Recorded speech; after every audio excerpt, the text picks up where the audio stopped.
My name is Grace, and I'm 29 years old, living in Portland, Oregon. The rain here falls like whispers, constant and soft. I own a small bakery called Sweet Dreams, where I pour my heart into every loaf of bread and every decorated cake. The smell of vanilla and cinnamon fills my days, bringing joy to customers who become friends. Money is tight, but it keeps my family fed. My husband Jake works as a plumber, his hands always smelling of soap and hard work. Our 6-year-old son, Leo, has eyes that sparkle when he laughs. My parents, Richard and Victoria, built their lives around appearances. They owned a chain of upscale restaurants, called Sterling's Table, where crystal glasses caught the light and wealthy people whispered over expensive wine. Growing up felt like living in a shadow. My parents saved their smiles for my younger sister, Brooke, who was 3 years younger than me. When I brought home straight A's, my mother barely looked up from her magazine. "That's expected," she'd say, her voice flat. But when Brooke got a B+ in art class, they threw a celebration. Balloons, cake, phone calls to relatives. I watched from the kitchen doorway, my heart sinking like a stone. Their love felt like sunlight that never reached me. I learned to work twice as hard for half the attention. At 15, I got a job at a local diner, saving every dollar for culinary school. The grease and steam became my escape from their cold house. Brooke never had to fight for anything. Love fell into her lap like rain into a bucket. She got a car for her 16th birthday while I rode the bus. When she failed her driving test 3 times, they hired a private instructor. When I passed mine on the first try, they said nothing. College applications came around, and they paid for Brooke's application fees to expensive schools. I filled out scholarship forms alone at the kitchen table, the house quiet except for the hum of the refrigerator. Their favoritism wasn't subtle. It was a spotlight that followed Brooke everywhere, leaving me in the dark. I told myself I didn't need their approval, but the hurt lived in my chest like a constant ache. I met Jake during my 2nd year of culinary school. He was fixing the ovens in our kitchen, his laugh warm and genuine. We talked about food, about dreams, about building something real with our own hands. He didn't care that my parents owned restaurants or that I came from money. He saw me for who I was, not who I was supposed to be. We married in a small ceremony by the river, wildflowers in my hair, vows we wrote ourselves. My parents attended but left early, claiming they had a business dinner. Jake's family stayed until midnight, dancing under string lights. That night, I realized what real family felt like. It wasn't about blood or obligation, it was about showing up. Leo arrived on a snowy February morning, his tiny fist wrapped around my finger like a promise. Those early years were hard financially, but rich in ways my parents never understood. We lived in a cramped apartment above a flower shop, Leo's laughter mixing with the sound of delivery trucks below. I started my bakery with a loan from Jake's uncle, a man with calloused hands and a generous heart. The first year was brutal. 18-hour days, flour under my fingernails, bills that made my stomach twist. But customers started coming back, drawn by the warmth of fresh bread and the way I remembered their names. Slowly, Sweet Dreams became more than a business. It became a gathering place. My parents' restaurant empire grew while I struggled to pay rent. Magazine features, society page photos, award ceremonies where they smiled for cameras. They never visited my bakery, never asked about Leo's first words or his favorite bedtime story. Christmas gifts arrived by courier, expensive and impersonal. Toys Leo never played with, clothes that didn't fit his personality. Meanwhile, Brooke's life unfolded like a fairy tale. Private school, European vacations, a trust fund that meant she never worried about money. She studied at an expensive college, majoring in art history, her future guaranteed by our parents' connections. I baked bread at 4 a.m. and went to bed with aching feet. But I was building something real. The distance between my parents and me grew wider each year. Family dinners became performances where I played the dutiful daughter while they praised Brooke's latest accomplishment. She was dating Marcus, a lawyer whose family moved in their social circles. Wedding plans dominated every conversation. Designer dresses, imported flowers, a venue that cost more than I made in 6 months. I tried to share news about my bakery's success, how we'd been featured in the local paper, how customers lined up for my cinnamon rolls. But their eyes glazed over. their attention already shifting back to Brooke. I learned to stay quiet, to smile and nod, to protect the small flame of pride I felt for what I'd built with my own hands. Then everything changed. It started with Leo's cough, a dry sound that echoed through our small apartment. I thought it was just a cold, something that would pass with soup and rest. But the cough grew worse, keeping him awake at night, making him gasp for air. His energy faded like a dying battery. One afternoon, he collapsed while playing with his toy cars, his face pale, his breathing shallow. Fear gripped my chest like a vice. Jake rushed us to the hospital, my hands shaking as I held Leo in the back seat. The fluorescent lights in the emergency room hurt my eyes, but not as much as seeing my little boy struggle to breathe. Tests, x-rays, worried faces of doctors. The waiting felt endless. The diagnosis hit like a physical blow. A tumor in Leo's chest, pressing against his windpipe. The doctor's words blurred together. Surgery needed immediately. Specialized equipment, $65,000. Our insurance, the basic plan we could barely afford, covered only a fraction. I felt the floor tilt beneath me, the walls closing in. Jake's face went white. We had maybe $8,000 in savings, money we'd scraped together for Leo's college fund. The hospital gave us 3 days to come up with the money or find another option. But there was no other option. Leo needed surgery, or he would die. The certainty of it made me sick. I held his small hand in mine, promising him everything would be okay, while my world crumbled around me. Desperation drove me to do things I never thought possible. I posted on social media, sharing Leo's story with photos of his bright smile. Friends shared it, strangers left kind comments, but the donations trickled in slowly. A few hundred here, $50 there. Jake called every bank in the city, begging for emergency loans. His uncle mortgaged his house to help, giving us $12,000 with tears in his eyes. My regular customers organized a bake sale, working through the night to raise money. Their kindness broke my heart and gave me hope at the same time. But even with all their generosity, we were still $30,000 short. Time was running out, and Leo's breathing grew more labored each day. I stared at my phone for an hour before dialing my mother's number. My hands trembled as it rang. "Grace? This is unexpected," she said, her voice cool. I poured out Leo's situation, my words tumbling over each other. The tumor, the surgery, the money we desperately needed. "Mom, he's your grandson. Please, we need help." Silence stretched between us like a canyon. Then her voice came back, sharp and distant. "Grace, this is terrible timing. Brooke's wedding is next month. We've already spent a fortune on the reception alone. $50,000 just for the flowers." My heart stopped. $50,000 for flowers while Leo gasped for breath.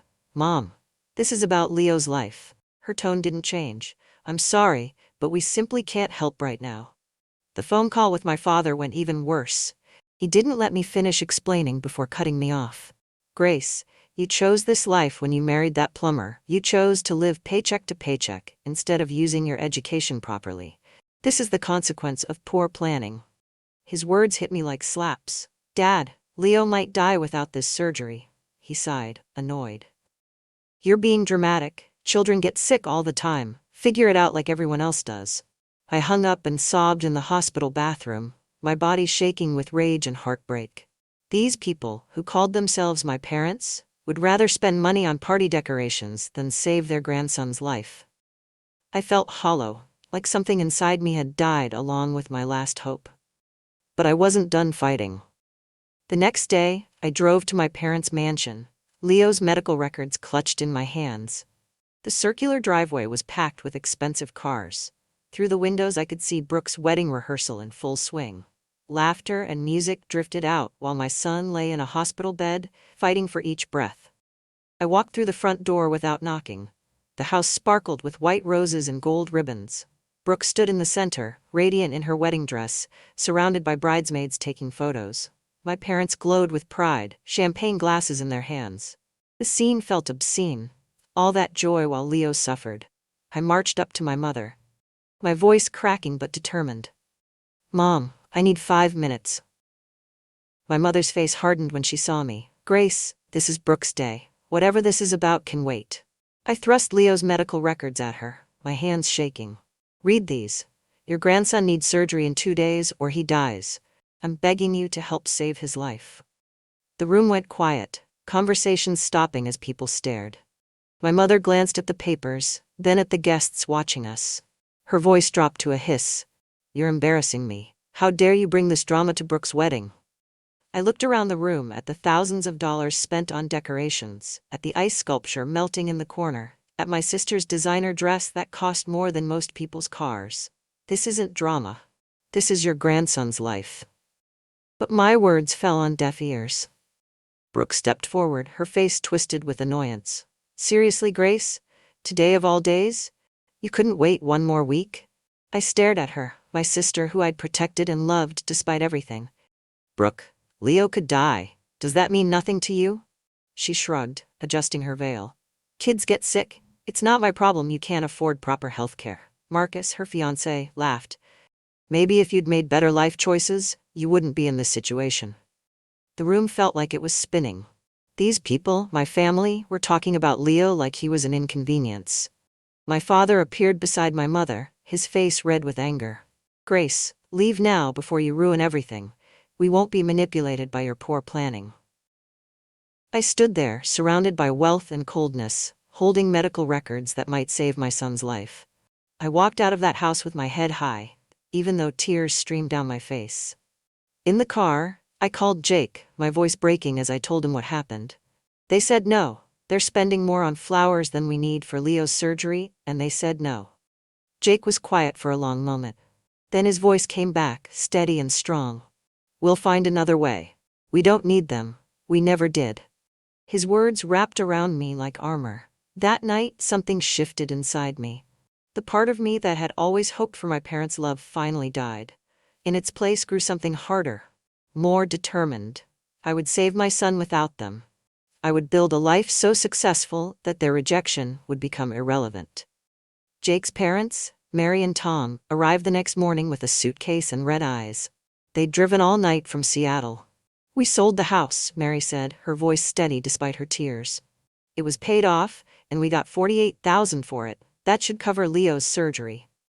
I broke down completely, sobbing in their arms. These people who had so little compared to my parents had given up their home to save their grandson. They'd sacrificed everything without being asked, without hesitation. "You can't give up your house," I whispered. Tom gripped my shoulders. "Houses can be replaced. Leo can't. Family takes care of family." Their love felt overwhelming after my parents' coldness. Real love, unconditional and fierce. The kind I'd always craved but found in unexpected places. Leo's surgery lasted 6 hours. I paced the waiting room, clutching a small teddy bear he'd asked me to hold. Jake sat beside me, his hand steady in mine. Mary and Tom brought coffee and sandwiches no one could eat. When the surgeon finally emerged, his smile was tired but genuine. "The surgery was successful. Leo will make a full recovery." I collapsed into Jake's arms, tears of relief flooding out. Our son would live. As Leo recovered, something remarkable happened. The story of his surgery spread through our community. Customers at the bakery heard about Mary and Tom selling their house. Local news picked up the story. People were outraged that grandparents had to sacrifice their home while wealthy family members turned away. Support poured in from everywhere. Leo's recovery gave me clarity about what mattered. I threw myself into expanding the bakery with a fierce determination I'd never felt before. I studied business strategies, learned about marketing, hired talented bakers who believed in our mission. Sweet Dreams began catering events, opening a second location, then a third. Within 2 years, we were featured in national food magazines. My cinnamon rolls were called Portland's best-kept secret. Television shows wanted interviews. I spoke about building a business from nothing, about the power of community support, about what real family looked like. Every success felt like proof that I didn't need my parents' approval or their money. I'd built something lasting with my own hands and the love of people who truly cared. The local newspaper ran a feature story about Sweet Dreams' success.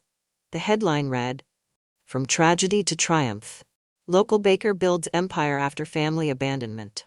The article detailed Leo's illness, my parents' refusal to help, and how we'd overcome it all. It mentioned that my parents owned Sterling's Table restaurants, making the connection clear. Within hours, the story went viral on social media. Comments poured in from people sharing similar stories of family betrayal and community support. The contrast was stark. Wealthy grandparents choosing a party over their grandson's life, while a working-class couple sold their home to save him. People were furious. Sterling's table reviews plummeted overnight. Customers canceled reservations. Food critics revisited old reviews with harsher perspectives. A national morning show called, asking me to appear as a guest. I almost said no, not wanting the attention. But Jake encouraged me to share our story. Other people need to hear this, he said. They need to know they're not alone. So I flew to New York, nervous but determined. Under the bright studio lights, I told our story honestly. The host asked pointed questions about my parents' choice. I didn't name them directly, but I spoke about the cost of Brooke's wedding, about champagne glasses while Leo struggled to breathe, about the moment I realized blood didn't always mean family. The interview was shared millions of times. Comments flooded in from people who'd experienced similar abandonment. My story had touched something deep in people's hearts. Sterling's table couldn't survive the backlash. Customers boycotted, employees quit, suppliers demanded immediate payment. Within 6 months, all 3 locations closed permanently. My parents' social standing crumbled as friends distanced themselves from the scandal.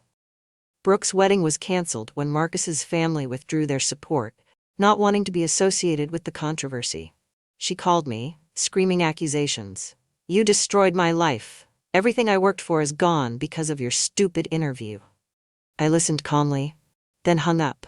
Their world of appearances and shallow connections had always been fragile. The truth had simply exposed what was already rotten underneath. Meanwhile, Sweet Dreams flourished. We opened 2 more locations and started shipping our products nationwide. Success felt sweeter because it was built on genuine relationships and authentic values. A year later, a letter arrived. My mother's handwriting, shaky and desperate. "Grace, we've lost everything. The restaurants are gone and we're facing bankruptcy. Brooke is working at a coffee shop and your father's health is failing. Please, if you have any compassion left, help us. We know we were wrong about Leo, but family should forgive." I read it several times, sitting at my kitchen table while Leo played in the living room. His laughter filled the house, healthy and strong.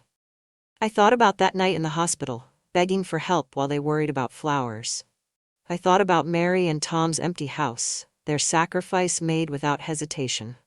I folded the letter and put it in a drawer. Some wounds don't heal. Some bridges can't be rebuilt. They'd made their choice when Leo needed them most. I didn't hate my parents or wish them harm. But I also didn't owe them salvation.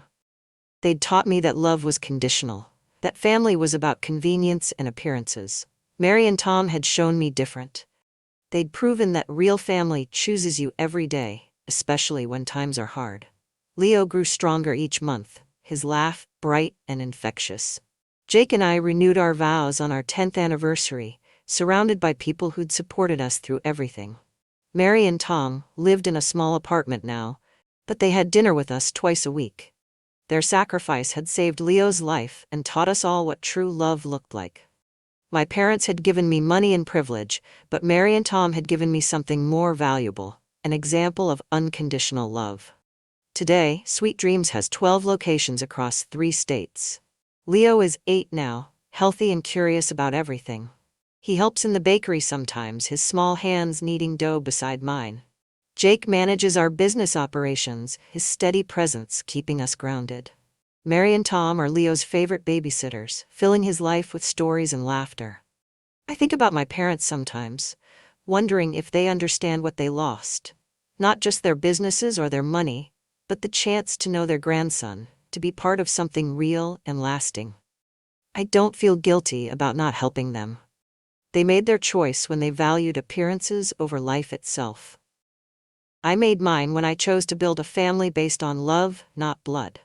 Some people are related to you by chance, others become family by choice. I'm grateful I learned the difference.